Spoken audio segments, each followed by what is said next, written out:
and then come through center, pause. Again, observe how that just that like less than 30 seconds of rotation maybe changed how your back feels. And then stretch your legs out and lie flat. So as you stretch your legs out and lie flat, again, just observe what changes and notice, like, how do my legs feel on the floor? How does the front of my hip feel? How does the back of my hip feel? How does the arch in my back feel? And what happened to the alignment of my rib cage? Did it change? Made you to place your foot soles on the floor. And now you're going to find 1, 2, or 3 blocks. It really, really depends. And you're going to pick up your bum and set the blocks under your pelvis. And you might, maybe you're not that warm yet this morning, and so maybe you start lower and work your way up to a little bit higher. At least I generally find 2 blocks feels like kind of enough. Make sure that the blocks are under your sacrum and not under your back, like not under your waist at all. And then you kind of head and shoulder crawl your rib cage away from your pelvis. So just a little bit feels like the blocks are trying to pull your pants off. And we want to have this sense that the pubic bone is just a little bit higher than the hip bones. And then for the next half a minute or so, you're just relaxing here. So we're starting to sneak up on hip extension here. And as I mentioned earlier, a lot of our life doesn't have a lot of hip extension. And we tend to end up having hip flexors that feel a little bit tight and a little bit achy because of that. So we're just working with that a little bit here. If you can, scoot your heels a little closer to your seat. And for some of us, bringing your heels closer to your seat is going to increase tension in the front of the thigh and in the hip. You might notice that. And some of us might even get a hamstring cramp when you try and do that. Now, either put your hands on your rib cage, or if you can, put your hands under your rib cage. I just want you to have some feedback as to where your rib cage is in space. And as best you can, you're going to leave it there. Keeping your knee bent, I want you to pick up your left knee without moving your pelvis or your rib cage. And then just super gently, very slowly set it down without changing your knee, without moving your rib cage or your pelvis. So already it's like an isolated hip flexor lift, but it's a little bit bigger range of motion. You're setting your foot down, you're picking it up. And just notice if tension in the front of the hip changes as you do this. One more on the left side. Put that down. And then we're going to switch and see what the right side feels like. So lifting and lowering. Noticing if there's a difference one side to the other in terms of strength, mobility, or range of motion. And so again, we're approaching this in a slightly different way than we normally do. Put that left foot down again. Pick your right knee back up. Without using your hands, you're going to try and keep that left knee where it is and slide your right leg away. But again, your hands are on your rib cage, and we're keeping an eye that the ribs stay still as you straighten that right leg out. So that one hip inflection, one hip in extension. You're breathing.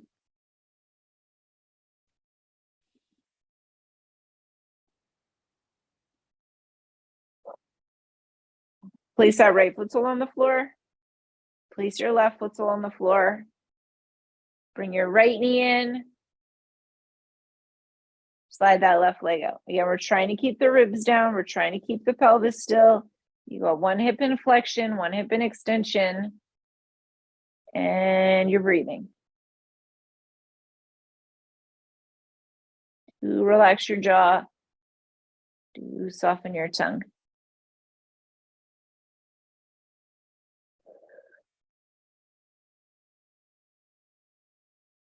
Place that left foot sole down. Place your right foot sole down. Take your bum up off your blocks, set them aside. Stretch your legs out and lie flat. And observe if lying flat feels different. Hopefully we have a sense that, maybe our legs are a little heavier. Maybe the pelvis feels a little heavier. And perhaps the arch in your back feels a little less tense.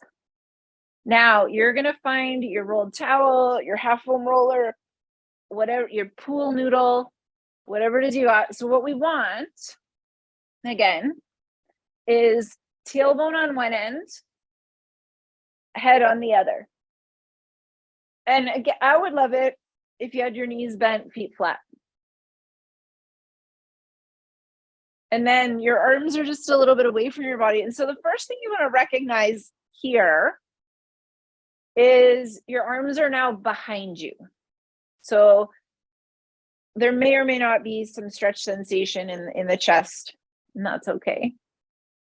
And I'm just going to get you to wobble a little bit side to side. And so a lot of what's happening right now is just bringing in awareness to the muscles in your low back, your mid back, and the muscles between your shoulder blades and your upper back. In particular, those muscles between your shoulder blades, because you can't see them really. Most of us can't touch them. Okay, come into the middle. If you feel balanced, I'm going to get you to take your arms up off the floor. They're both shoulder distance apart. And first, try shrugging your shoulders up to your ears like you're saying, I don't know.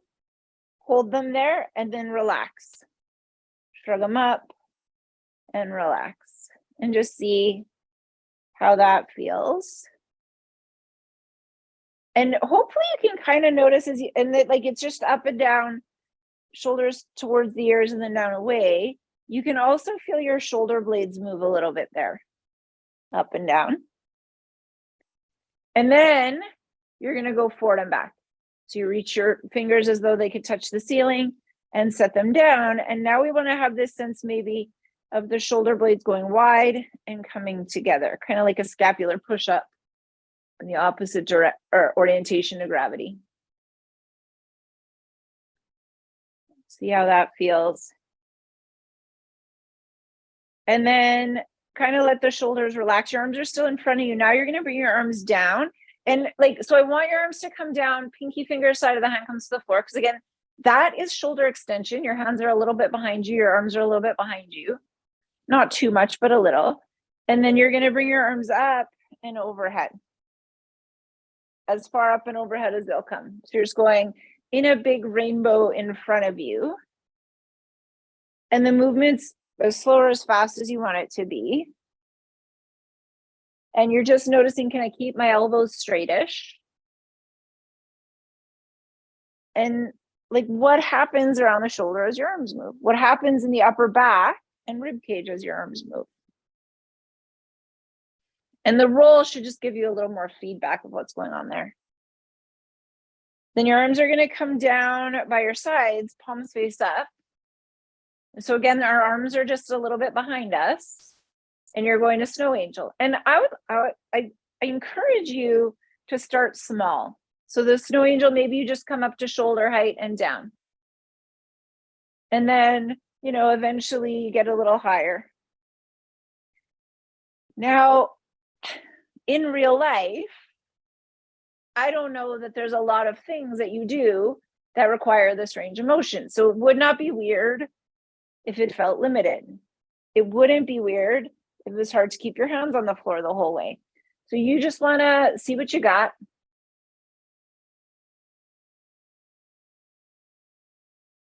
And again, big as little, or as big or as little, as slow or as fast.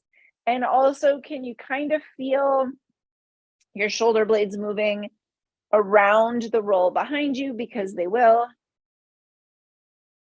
And then you're going to come to the place where your arms are just comfortably out at a T. Stay there.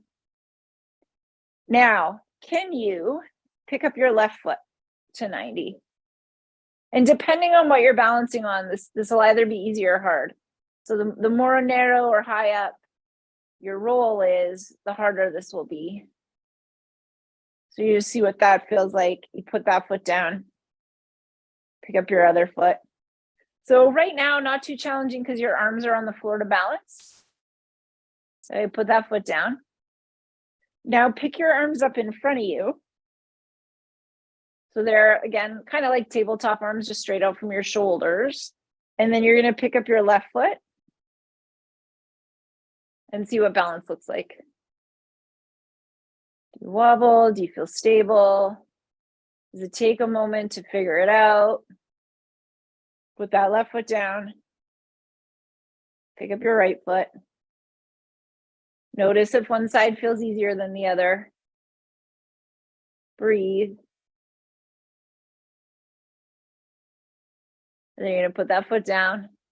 And then just for fun, this is my idea of fun, see if you can take both feet up off the floor and figure out balance there. And like you put down and pick up whatever you need to try and figure out the balance.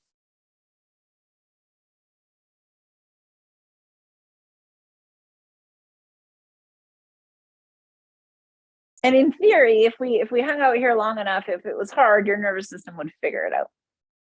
You know, you'd figure out where to put your weight and how to hold your arms and legs to make this work. Okay, put those feet down, put your arms down, roll off the roll. Stretch your legs out and lie flat. You stretch your legs out, you lie flat. You just kind of observe how lying flat feels and if it feels different.